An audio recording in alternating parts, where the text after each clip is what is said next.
Todos os irmãos, Deus abençoe sua vida. Hoje uma noite especial, daqui a alguns poucos minutos nós estaremos participando da mesa do Senhor, lembrando o sacrifício vivo de Jesus na cruz do Calvário. Mas permita-me antes aqui compartilhar uma palavra. Nós estamos percorrendo com o povo de Israel no Egito e aprendendo tantas coisas de um chamado de Deus a um relacionamento, a uma dependência com Ele, a nos movermos sobre a nuvem de Deus, a vivermos sobre aquilo que o céu dita, a entendermos que nós estamos nessa terra, mas nós somos cidadãos dos céus, de ver a grandeza de um Deus que nos sustenta, um Deus que abre mar, Deus que provê maná, um Deus que transforma realidades imutáveis aos olhos do homem. Não tem nada mais maravilhoso do que andar com Jesus. Não existe vida abundante fora dele. Não existe vida eterna sem andar com ele. E o convite de Deus para nós é justamente para nós trilharmos esse caminho de vida muito além de religião, mas de relacionamento com ele. E Êxodo 20, os irmãos podem acender para facilitar os queridos para lerem. Depois de Deus manifestar de forma tão gloriosa, em Êxodo 19, no Monte Sinai, no lugar onde ele tinha falado para Moisés: Moisés, vou tirar esse povo do Egito para vocês prestarem um culto lá no deserto do Sinai. Depois de 3 meses essa palavra acontece, porque palavras proféticas suportam desertos, resistem aos desertos, sobrepõem aos desertos. E naquela manifestação da glória de Deus, no Monte Sinai, em que o Monte Sinai fomega fogo, como chamas de fogo, estremece. O Monte Sinai é uma cadeia de montanhas que quase dá mais um pouco, se não me falha a memória, dá Ibituruna, umas 2 Ibiturunas. Por 3 vezes, quando ele chega ao pé, Moisés sobe e desce, para um encontro com Deus, nos mostrando que não há intimidade na comodidade. Que Deus nos chama para um relacionamento, mas a gente não pode ser passivo a um relacionamento com Deus. Exige de nós também uma atitude de busca. Na passividade nós nunca acessaremos a intimidade com Deus, nunca. É buscar-me-eis e me, então eu vou achar o Senhor quando eu buscá-lo. E me achareis quando me buscardes de todo o vosso coração. Então há um chamado de Deus para essa iniciativa. O povo assustou com tudo aquilo. Moisés foi, quando Moisés estava lá em cima, Deus entregou para ele. Primeira vez que Deus entregou os 10 mandamentos, ou na literalidade do hebraico, as 10 palavras. Depois de uma manifestação gloriosa da presença de Deus, Deus traz as instruções. Então hoje eu quero compartilhar, dentro do nosso tempo proposto. Hoje é uma noite de ceia, então eu vou fazer de uma forma mais abrangente. Se Deus permitir, a gente mergulha um pouco mais sobre os 10 mandamentos, porque são riquíssimos, e a gente vai contemplar isso na noite de hoje, para governar a nossa vida no relacionamento com Deus e no relacionamento com as pessoas. E Deus entrega esses mandamentos. E Êxodo 20 faz um relato desses mandamentos que nós vamos ler. Quando Moisés está lá no monte, Deus fala e Deus escreve com o seu dedo em tábuas de pedra essas verdades registradas para eles e contemporânea à nossa realidade. Diz assim Êxodo 20, a partir do verso 1: E Deus falou todas essas palavras. Quem foi que falou, gente? Deus. Eu sou o Senhor, o teu Deus, que te tirou do Egito, da terra da escravidão. Não terás outros deuses além de mim. Vamos ler essa frase juntos? Não terás outros deuses além de mim. 4, não farás para ti nenhum ídolo, nenhuma imagem de qualquer coisa no céu, na terra ou nas águas debaixo da terra. Diga comigo: não farás para ti nenhum ídolo. O verso 5 segue: não te prostrarás diante deles, nem lhes prestarás culto, porque eu, Senhor teu Deus, sou Deus zeloso. Castigo os filhos pelos pecados de seus pais até a 3ª e 4ª geração daqueles que me desprezam, mas trato com bondade até 1000 gerações aos que me amam e guardam os meus mandamentos.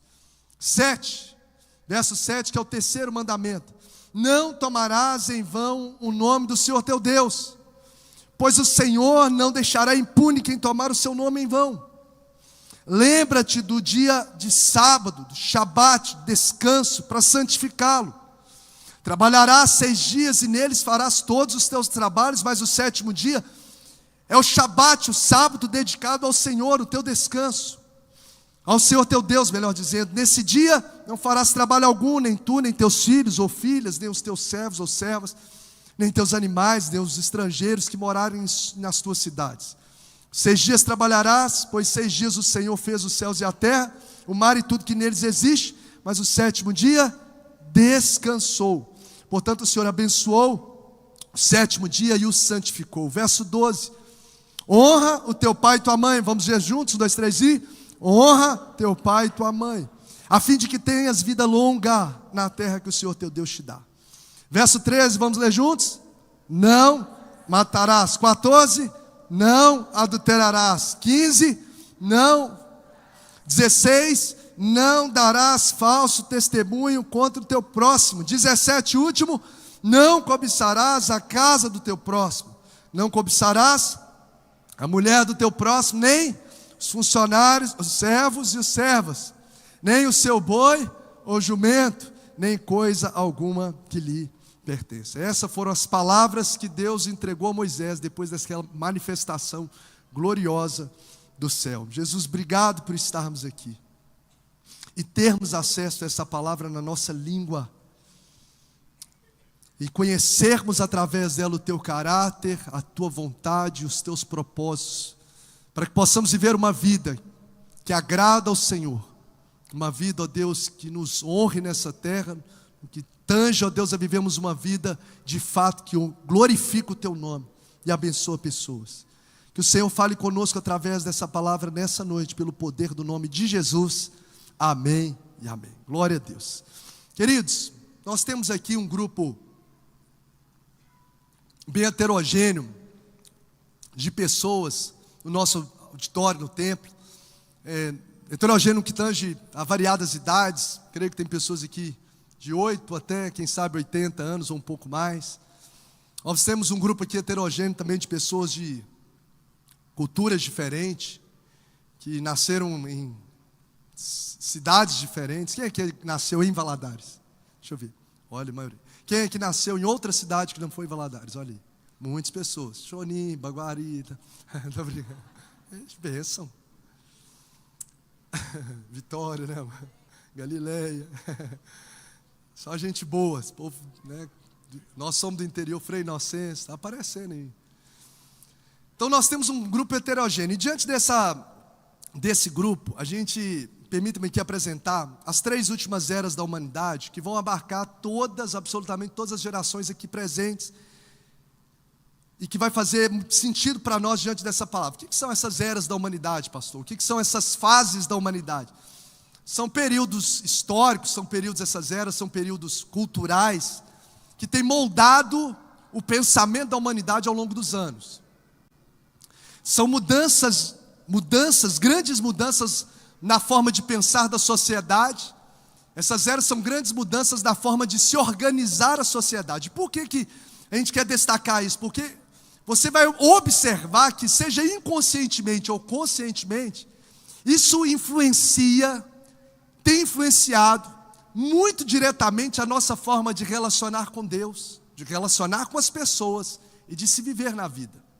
E muitas dessas influências são altamente nocivas, que nos tira do crivo da palavra, sem às vezes a gente perceber, sorrateiramente. Nos tira daquilo que é pilar, daquilo que é verdade, daquilo que é estabelecido por Deus. Quais são as 3 eras que nós temos aqui nessa noite? Primeira era da modernidade, que foi do século XV, né? Não tem mais gente aqui, mas até a metade do século XX. Então, pessoas que estão na idade de 74 anos, ou talvez um grupo menor, nós temos aqui. Mas você tem, talvez, pais com essa idade, avós dessa idade, e você sabe que essa é uma das marcas dessa realidade, que era uma sociedade baseada na solidez das tradições. Eles eram muito sólidos, talvez pelo contexto também da Segunda Guerra Mundial, em um certo período. Mas é muito sólido assim, a família, a sociedade as pessoas eram fixas no modelo de família, no modelo de instituição, no modelo de religião, muito, muito sólidos com isso. Por exemplo, uma pessoa dessa época, da era da modernidade, eles escolhiam via de regra uma profissão, fazia talvez até mesmo uma faculdade sobre essa profissão, e ela ficava nessa profissão até se aposentar. Então, provavelmente você vai ver aqueles aposentados lá do Banco do Brasil, é dessa época. Aposentados da Vale, da Caixa Econômica Federal, da Vale do Rio Doce. Os nossos avós têm muito essa realidade. Tem alguém aqui que tem alguém que talvez você começou lá no banco como escrituário e ficou 20, 30 anos naquela mesma instituição, numa universidade, trabalhando durante 20, 30 anos. São pessoas dessa geração. Tem alguém aqui que tem avô, alguém a ser aposentado de uma só profissão? Tem. Aí, pessoa do SAI, né? A gente pega ali, entra novo e fica a vida toda. Porque era uma marca dessa era, da era da modernidade, essa solidez em vários aspectos. Aí vem a pós-modernidade. E aí a gente vai começar a perceber as marcas, porque é metade do século XX e vai até o começo do século XXI. Então pega muita gente aqui, a grande parte, de 75 anos para baixo, até chegar aos 24 anos de idade. E qual que é a marca da pós-modernidade? É justamente uma crítica à modernidade, aquilo que é sólido. Aquilo que são verdades absolutas, elas já não se tornam mais como verdades absolutas. É uma crítica à solidez de valores, é uma crítica à solidez de normas, é um questionamento de princípios, de conceitos, ou seja, nada mais é sólido.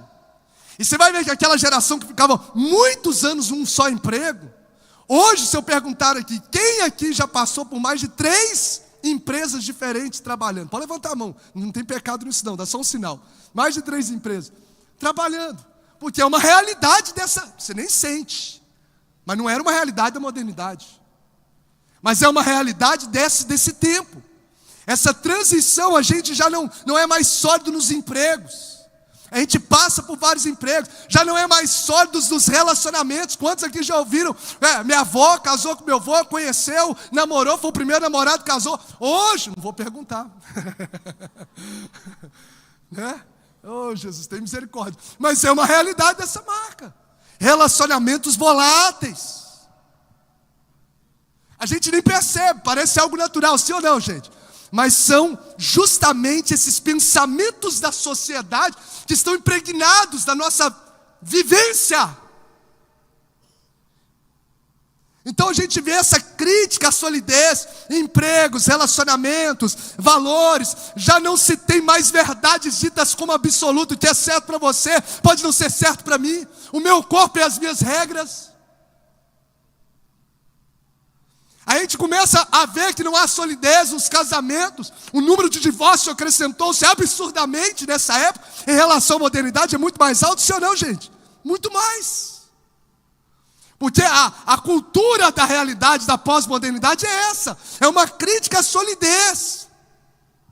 É uma crítica a essa perpetuação. Então, marcas que surgiram como um dos conceitos dentro da pós-modernidade é a modernidade líquida.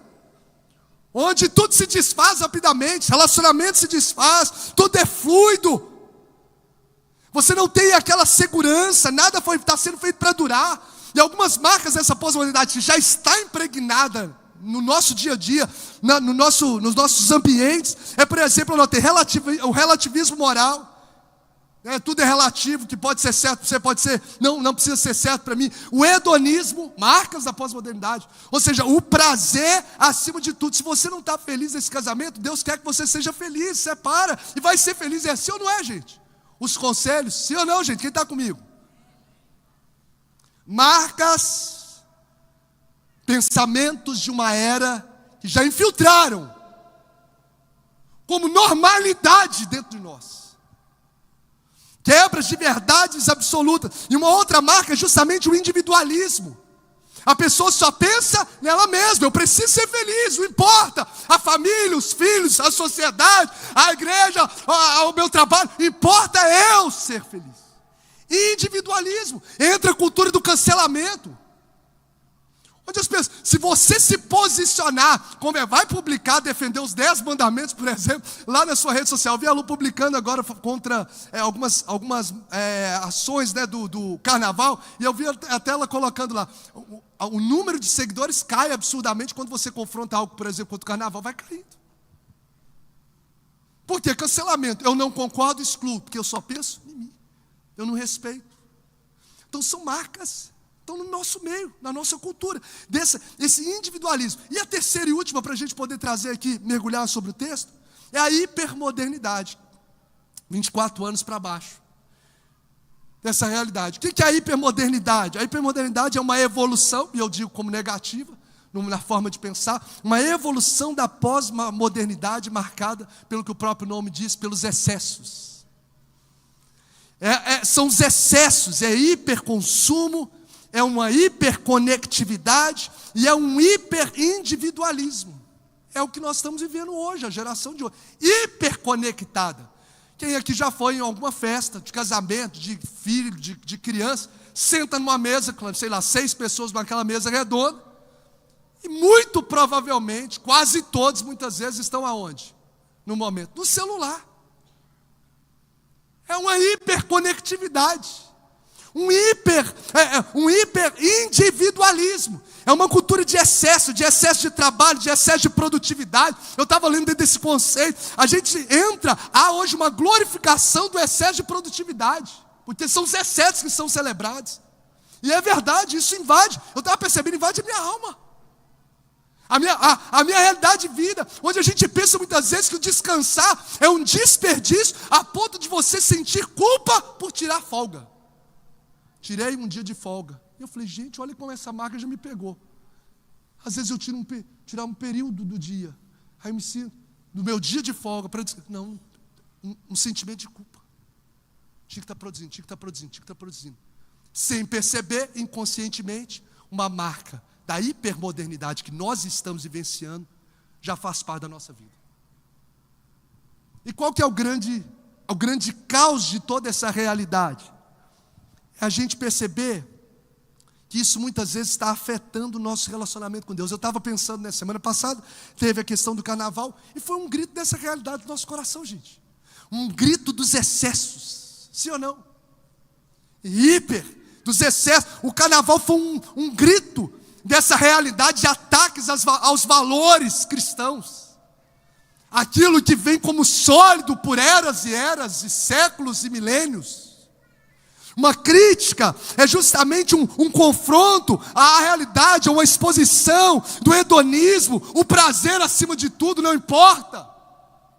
O carnaval foi uma declaração, um grito dessa realidade, das marcas dessa geração, de relativismo, não há verdades absolutas, de individualismo, de quebra de valores morais e etc. E aí eu fiquei pensando que o grande caos é quando essa realidade que nos cerca começa a deteriorar os valores da palavra de Deus no nosso coração, sem a gente muitas vezes perceber. E aquilo que é verdade absoluta da palavra, a gente coloca como relativo. A gente se adequa. A gente pensa, não é isso não, se guardar no caso para o casamento, não é assim não, tem nada a ver não, deixa eu fazer. Muitas vezes tem que ter um conceito na mente, mas não tem a prática da vida, porque a marca dessa realidade já infiltrou dentro de nós, do inferno. E é do inferno porque vai contra os princípios da palavra de Deus. E aí o grande caos é quando os homens sorrateiramente impõem, aquilo que eles impõem vai ganhando força dentro de nós, e minimizando essa solidez que deve ser das verdades da palavra de Deus no nosso coração. E as nossas verdades absolutas da palavra já não se tornam tão verdades absolutas assim. O grande caos é quando a gente começa a negociar os princípios. O grande caos, por causa dessa realidade, é quando a gente começa a negociar os valores da palavra de Deus na nossa conduta. E, infelizmente, essa realidade atingiu, de uma forma geral, a igreja. Sim ou não, gente? Eu estava vendo uma publicação que diz que a religião está conquistando território. A gente vê que está expandindo, né? Igrejas, grandes igrejas cheias, espalhado ao redor do Brasil. A gente tem visto o quanto que isso tem sido, isso é maravilhoso. Mas o que confronta nessa frase, nessa declaração, é que a religião, falando de um contexto mais geral, mas está conquistando território, mas a moralidade está perdendo território. Como se explica isso? Como que pode o reino de Deus estar se expandindo, mas a moralidade está perdendo território? A única explicação é que as pessoas não conhecem o Deus da Bíblia, ou não reconhece a autoridade da lei de Deus e negocia os seus valores. Porque, via de regra, se está vindo essa expansão, deveria estar aumentando a nível de moralidade, sim ou não, gente? De santidade, de influência.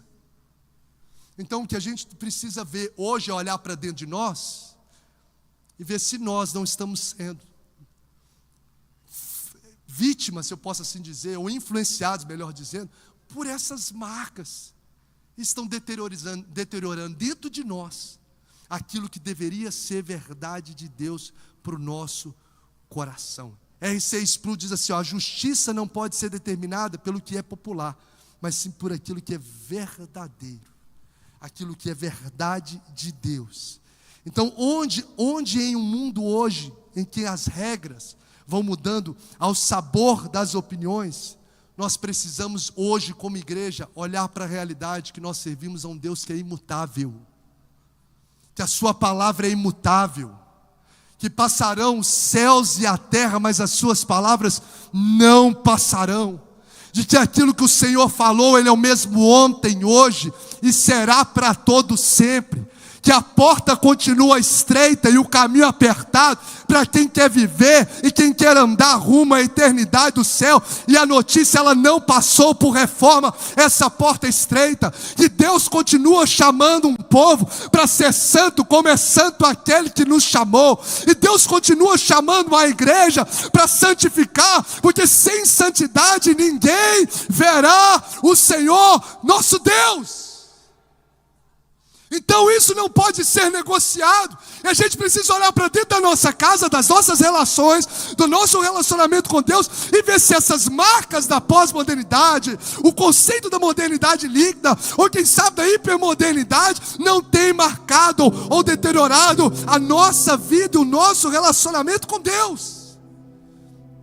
E aí eu vim orando, vendo essa realidade, e Deus inspirando meu coração, porque eu creio que Deus quer levantar jovens, Deus está levantando jovens que não vão ser moldados pela cultura dessa época.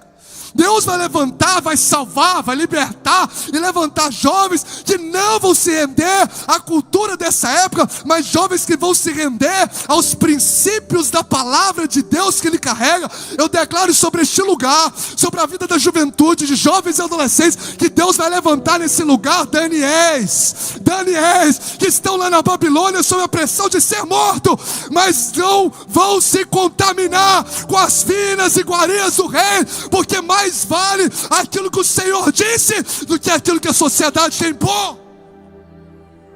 Eu creio que Deus vai levantar homens que não vão ser moldados por aquilo que o mundo faz. O mundo diz, não, é normal, todo mundo faz isso no comércio, todo mundo faz isso no casamento, todo mundo faz isso nas escondidas. Não, homens que têm aliança com Deus e que não abrem mão da sua vida com Deus, onde não vou negociar os princípios da palavra. Eu creio que não importa a cultura ser babilônica, não importa se é a cultura egípcia, existe um remanescente, oh glória, que não se vende. Existe um remanescente que não se rende às propostas do mundo. Existe um remanescente que está disposto a viver a cultura do céu na terra. O Senhor nos chamou para sermos cidadãos dos céus na terra, para sermos a Bíblia que as pessoas vão ler. Quem tem coragem de fazer parte disso? Porque para viver a realidade do reino de Deus, tem que ter a coragem para dizer não para aquilo que é bandeja de Satanás. Você está lá no monte, ele vai te oferecer um monte de coisa. Está com fome, é justamente aquilo que você tem necessidade. Mas não é porque você tem necessidade, o que vai governar nas suas necessidades, mas sim os princípios da palavra de Deus. Transforma essa pedra em pão. Não, o que me governa não é a minha necessidade física. não é a minha necessidade sexual, não é a minha necessidade emocional. O que me governa é a palavra de Deus. Homens e mulheres que não vão se render às bandejas, que não vão flertar com o pecado, porque acredita que aquilo que o Senhor nos chama para viver é de fato a vida abundante e a melhor vida que um homem pode ter. Aí você olha para esse povo, e você vai ver um povo que tinha saído do Egito há 3 meses, mas a cultura egípcia que governava o coração do povo. Eles saíram geograficamente, eles estavam no ambiente debaixo da nuvem, mas o que governava a mente, os pensamentos, as emoções, os comportamentos de submissão, de murmuração, de ingratidão, era a cultura egípcia. É um povo que tinha deixado geograficamente o Egito, mas a idolatria egípcia mantinha raízes no coração deles.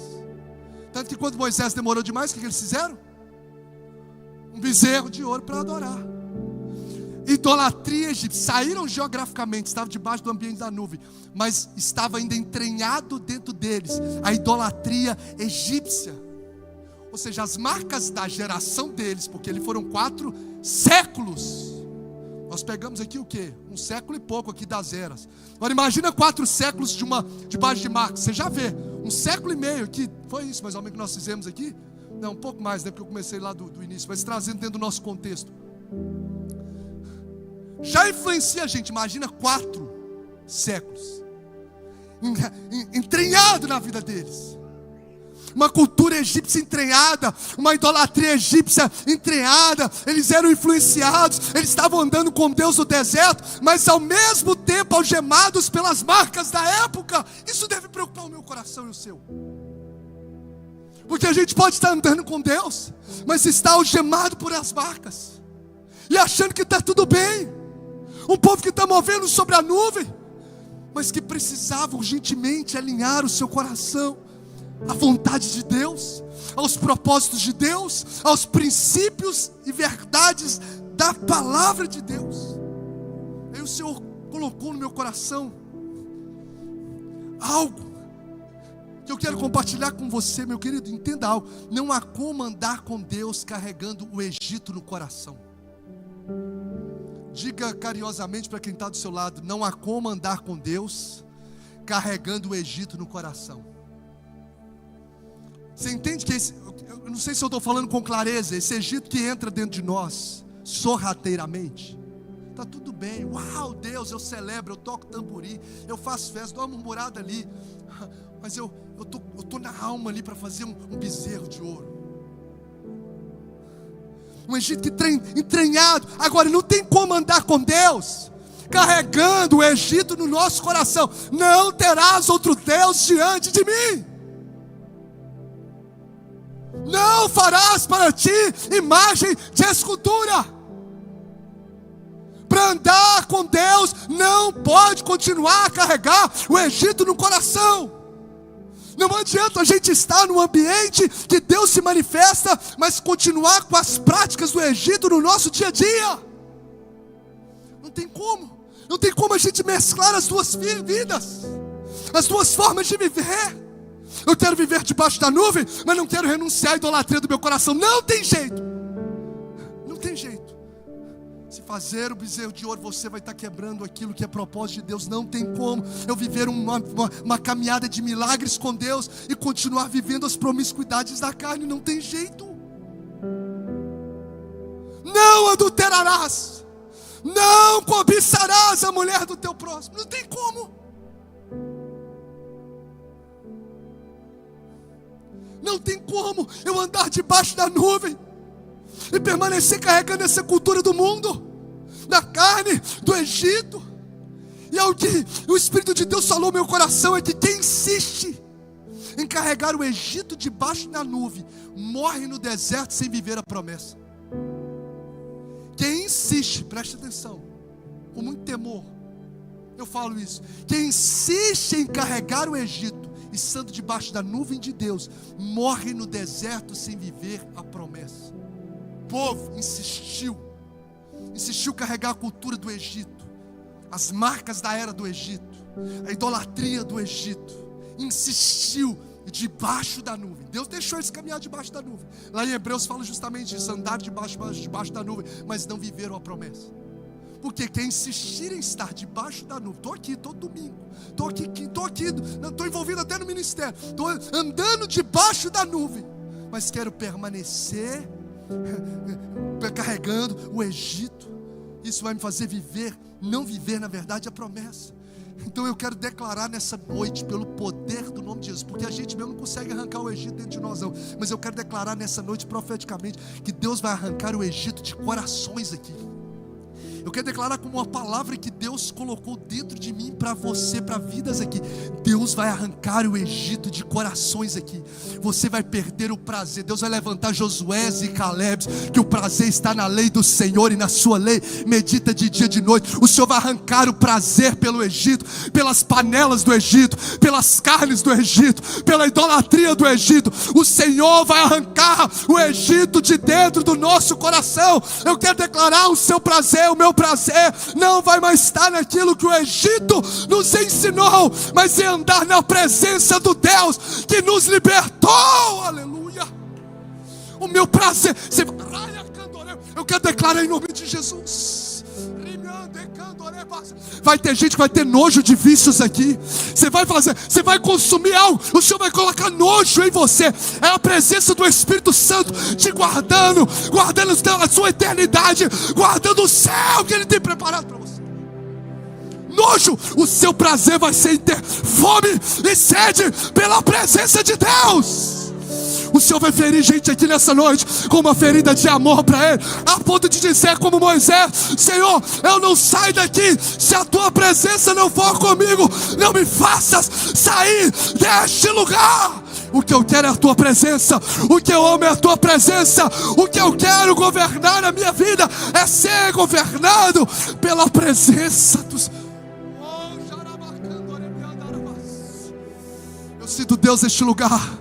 Cadeias vão ser quebradas, não importa. O Senhor está trazendo aqui, quebrando sofismas, dados do inimigo na mente de pessoas. Não importa quanto tempo o Egito te aprisionou, mas tem tantos anos. Tem tantos anos que eu vivo isso, tem tantos anos que eu carrego isso, tem tantos anos que eu pratico isso. Não, o Senhor não importa se tem 430 anos, o Senhor vai quebrar, o Senhor vai te libertar, o Senhor vai te restaurar, Ele vai te dar um novo coração.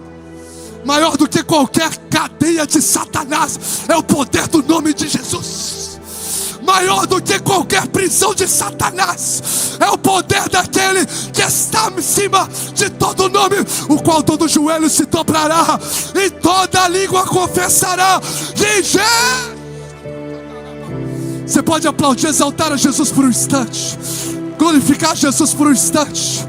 Espírito Santo de Deus, vai quebrar, como a Lorena disse no dia do batismo dela lá no acampamento. Mais uma vez Satanás perdeu. Você vai dizer isso dentro da sua casa: mais uma vez Satanás perdeu. Você vai dizer na sua vida de juventude: mais uma vez Satanás perdeu. Sabe por quê? Porque maior é aquele que está em vós do que aquele que está no mundo. Estou andando debaixo da nuvem, mas chegou o tempo de libertação. Está andando debaixo da nuvem, mas chegou o tempo de Deus arrancar o Egito de dentro do seu coração.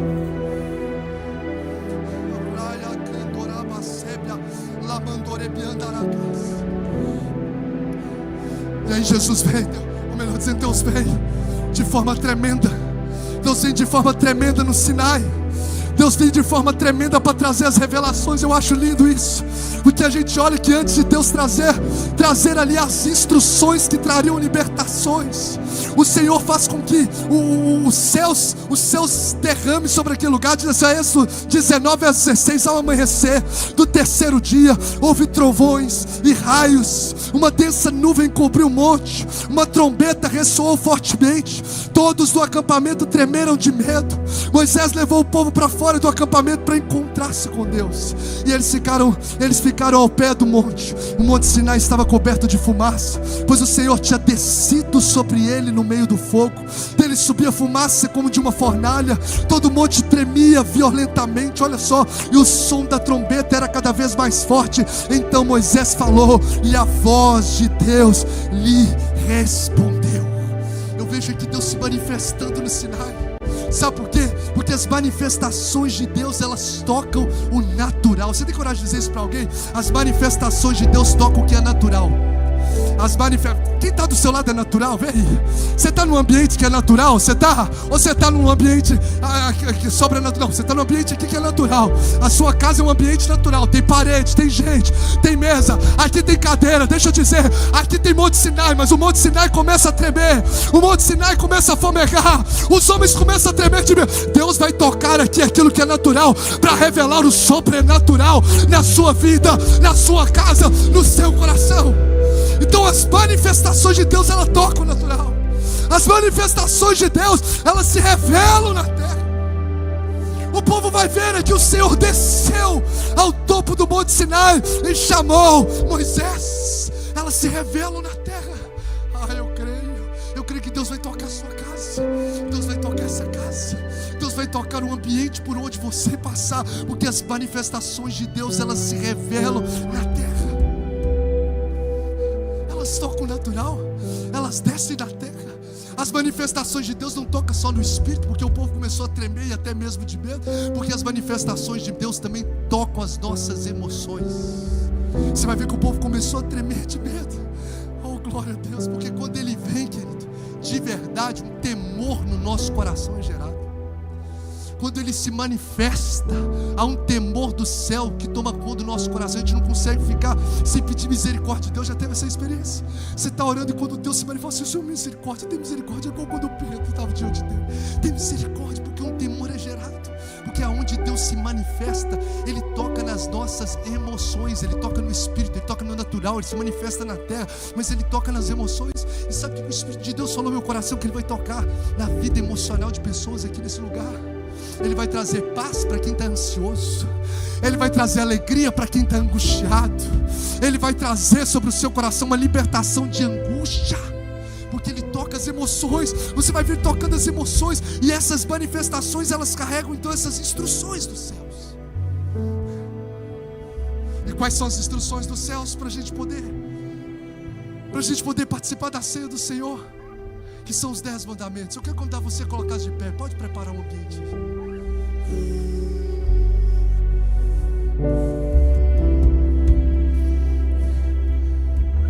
As manifestações de Deus que arrancam o Egito de nós, que gera temor no nosso coração, elas trazem as instruções dos céus que diz: não terás outros deuses diante de mim, não farás para ti imagem de escultura, não tomarás o nome do teu Deus em vão. Lembra-te do dia de descanso, do dia de sábado, para santificá-lo. Honra o teu pai e a tua mãe. Não matarás, não adulterarás, não furtarás, não dirás falsos testemunhos, não cobiçarás. Sabe o que Deus está fazendo aqui? Um convite à intimidade com Ele. Antes de Deus entregar as normas, vai dar para a gente mergulhar aqui hoje. Deus nos faz o convite para uma intimidade. Fala assim, é a primeira vez nesse texto que Deus fala ao povo. Eu disse isso há 2 domingos atrás. Sempre Ele falava em indivíduos, mas nessa hora Ele chama o povo. É um relacionamento acessível a mim e a você. Deus nos chama para um relacionamento. E que muitas pessoas não sabem que esses 10 mandamentos são como um contrato de casamento. Como um contrato de casamento, em que Deus estabelece ali com o povo, ou seja, chamando o povo para um relacionamento de intimidade profunda.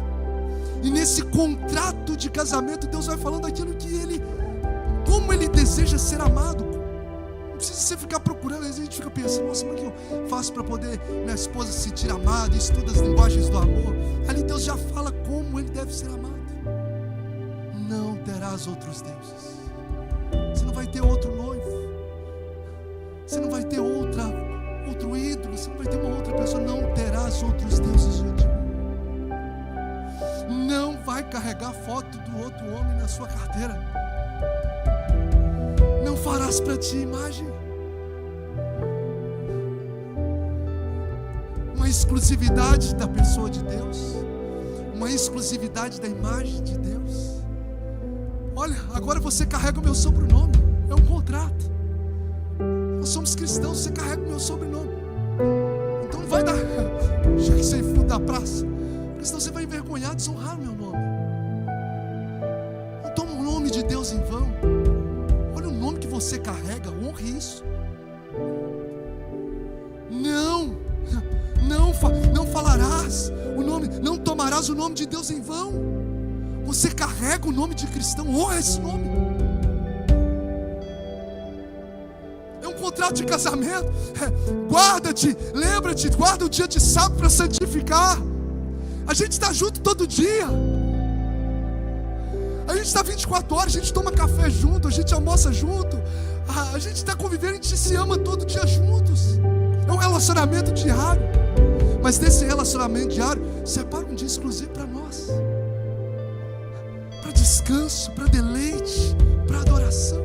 Então o que Deus está nos chamando, nessa primeira etapa, as outras etapas em relacionamento, do relacionamento interpessoal com pessoas, Deus está nos dando as diretrizes para a gente poder amá-lo, mostrando a exclusividade do noivo, a exclusividade da imagem do noivo, a exclusividade do nome do noivo, a exclusividade do tempo do noivo. Uma forma de chamar a gente para a intimidade com Ele, para um relacionamento de casamento, de um contrato de casamento. Só que o que o povo faz para a gente poder mergulhar e participar da ceia do Senhor? O povo diz no texto: nós vamos fazer tudo que o Senhor mandar. Mas eles fazem? Não. O Senhor tem que buscar esse povo perdido, se prostituindo com outros deuses, como em Oséias, como uma prostituta. E Deus vai lá e resgata esse povo. O que ele faz? Esse povo sujo, que traiu, que quebrou a aliança, resgata esse povo, traz para dentro, para perto de si novamente, lava as suas vestes com o sangue da nova aliança. E esse chamado de Deus é para uma intimidade tão profunda, e a gente precisa entender isso, que o relacionamento com Deus é relacionamento diário e profundo. Não são encontros esporádicos, dominicais ou semanais, mas é relacionamento profundo com Deus. Essa linguagem de um chamado para a intimidade é tão tremenda na palavra, que como que encerra a Bíblia? Como que encerra a Bíblia, gente? Qual o último capítulo da Bíblia falando sobre o quê? As bodas do Cordeiro. As bodas do Cordeiro, quando o noivo vai vir buscar a sua noiva, quando o noivo pagou um preço de sangue, vai vir buscar a sua noiva, adornada, limpa, redimida, lavada pelo sangue de Jesus. E o que o Senhor está falando comigo e com você nessa noite é: saia da superfície. É tempo de mergulhar na intimidade com Ele. Como que é o casamento? É uma unidade profunda, é uma só carne. É isso que o Senhor quer ter comigo e com você, um relacionamento de intimidade profunda. E sabe o que Jesus está falando com vidas agora através do Espírito Santo? Tenho saudades de ti. O Senhor está falando com pessoas: eu tenho saudades de ti. Quando você separava esse tempo, o Senhor está falando: eu tenho saudades de ti. Quando você chorava, não por causa apenas dos problemas, mas por se deleitar na minha presença, quando amava alimentar da minha palavra, o Senhor está te chamando novamente para aquele lugar, o lugar do segredo, porque você e eu fomos criados para estar lá. É somente no nível de intimidade, é somente no nível de um relacionamento profundo que nós viveremos a essência da palavra. E não importa o que a cultura do mundo diz, você nasceu para viver para Ele. Não importa o que o mundo diz, você nasceu para ser santo como santo é aquele que te chamou. E não é por minhas forças e nem pelas suas forças, mas é pelo meu Espírito, diz o Senhor. O Espírito Santo, quando chega, Ele torna o nosso corpo o seu templo. E eu quero declarar que o seu corpo, como o templo do Espírito Santo, levante as suas mãos em nome de Jesus, será cheio da presença de Deus. Eu declaro, feche os seus olhos, levanta as suas mãos agora, no poder do nome de Jesus. O louvor pode vir. Eu quero declarar em nome de Jesus, receba agora da porção da presença de Deus. Eu quero declarar em nome de Jesus sobre vidas deste lugar a manifestação daquilo que só o céu pode produzir. O Senhor está tocando vidas agora. Deixa Ele tocar no seu espírito, deixa Ele tocar nas suas emoções, porque hoje o Senhor está mudando realidades no seu relacionamento com Ele. O Senhor vai trazer renovo de dons aqui nessa noite. Oh Espírito Santo de Deus, você pode adorar o Senhor por um instante, porque enquanto você adora, o Senhor está trocando vestes. Enquanto você adora, o Senhor está renovando as suas vestes. Espírito Santo de Deus, qual a decisão que você vai tomar agora diante de Deus? Tome uma decisão agora diante do Senhor. Tem decisões que o Senhor está pedindo para você tomar. Daniéis, toma decisões aqui nessa noite. Há uma decisão que você precisa tomar em Deus. Você vai tomar agora diante do Senhor uma decisão que o Senhor está te pedindo para se aproximar dEle. E o Espírito de Deus vai te dar força diante disso. E o Espírito de Deus vai te dar graça diante disso. O Espírito de Deus vai trocar os seus desejos. Há uma fome e sede de Deus sendo gerada em corações aqui. Oh Jesus, o Senhor é tremendo. É tempo de voltar para a casa dEle. É tempo de voltar para a intimidade com Ele. Se você está tomando essa decisão em Deus, no lugar onde você está, coloque a sua mão sobre o seu coração. Talvez tem pessoas que Deus está dizendo assim: você precisa passar pelo batismo. Você precisa declarar essa aliança publicamente. Tome essa decisão diante de Deus agora. Talvez o Senhor está dizendo: é tempo de você voltar para a casa do Pai. Você tem andado errante, você não tem criado raízes, mas você precisa tomar essa decisão hoje, nessa caminhada de relacionamento e intimidade com o Senhor. Talvez o que Deus está te chamando para a decisão é a decisão de voltar para o secreto, do lugar em que você já esteve um tempo. E Deus está te chamando para esse lugar novamente. Talvez o que o Senhor está dizendo para você através da palavra é de romper com alguma cultura, alguma marca dessa geração que não está alinhada com a vontade de Deus. Deus está te chamando para renúncias que vão te alinhar ao propósito do céu, para que você venha viver os propósitos do céu na sua vida, porque somente nele nós temos vida e vida com abundância. Oh Espírito Santo de Deus, Espírito de Deus, dê a mão para quem está do seu lado. Vamos ligar as mãos. Esse último ato, eu quero que você ore em 1 minuto agora. Ore pela pessoa que está do seu lado agora. Libere uma palavra de oração agora. Libere uma palavra de oração sobre a vida espiritual dela nesse último instante agora, como corpo de Cristo. Ei Jesus, presença gloriosa, derramada a tua presença. Jesus, flua nos dons, vidas venham fluindo nos dons.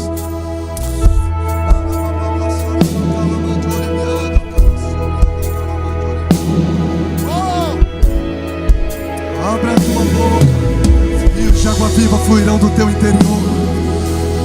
Rios de água viva, a libertação vai acontecendo. O Egito está sendo arrancado, as cadeias estão sendo quebradas. Oh Espírito Santo de Deus, Espírito Santo de Deus, as correntes de Satanás estão sendo quebradas. Os ardis do inimigo estão sendo desfeitos. E há uma presença, uma plenitude do Espírito enchendo corações.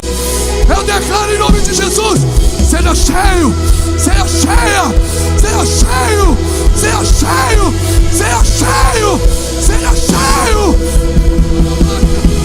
seja cheio da presença. Vai tocar a sua casa, o que Deus está derramando sobre a sua vida hoje. Vai tocar o seu casamento, vai tocar o seu seus filhos.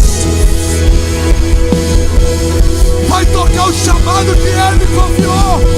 Vai tocar quem você tem pagado o preço. O Senhor está derramando unção nova. O Senhor está derramando unção fresca. O Senhor Espírito de Deus, Espírito de Deus, nós te celebramos, nós te agradecemos pela tua presença, pelo derramar dos céus, por tudo aquilo que o Senhor produziu em nós nessa noite, e daquilo que o Senhor vai fazer através da tua igreja e famílias. Ó Deus, para a glória do teu nome, e que a graça, levante as suas mãos, que a graça do Senhor Jesus Cristo, o amor constrangedor, o amor imensurável, inexplicável de Deus Pai, a comunhão, as consolações, e receba do seu Espírito as manifestações poderosas e sobrenaturais do Espírito Santo, seja sobre a sua vida, seja sobre a sua casa,